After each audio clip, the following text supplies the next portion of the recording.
Good day, everyone. Have you all noticed about how poor the economic state of our country is right now?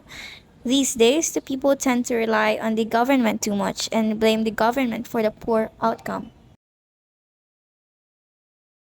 Oh, by the way, this is me, Tiff. And this is me, Liza. So we're here to introduce to you the key development approaches. The Philippine government uses different approaches to promote the country's economic and national development. Foremost of these approaches are principle of subsidiarity, decentralization or devolution, and indicative planning. Firstly, let's talk about the principle of subsidiarity. This encourages people to deal with their own problems and not throw them to the government sector in hopes for it to be solved. This highlights the fact that the government plays only a subsidiary role in nation building.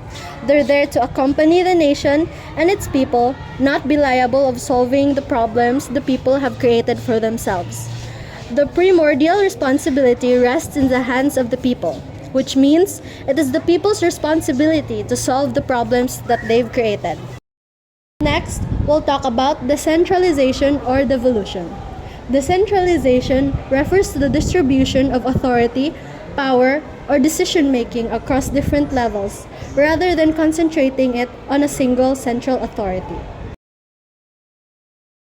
Devolution has the same thought. It is the process where a central government delegates certain powers and responsibilities to lower levels of administration, often regional or local governments. This allows lower levels to have more autonomy in decision-making and governance. This thought is under the principle of subsidiarity. An example of this is that if ever there has been a robbery in the city, the nation's president wouldn't be the one investigating and taking charge of the case, would he? It would be the mayor's job. And our last topic would be indicative planning. This encourages greater private sector participation in state development plans and programs. It is often associated with a more participatory and decentralized decision-making process, allowing various stakeholders and business owners to contribute to shaping the development agenda.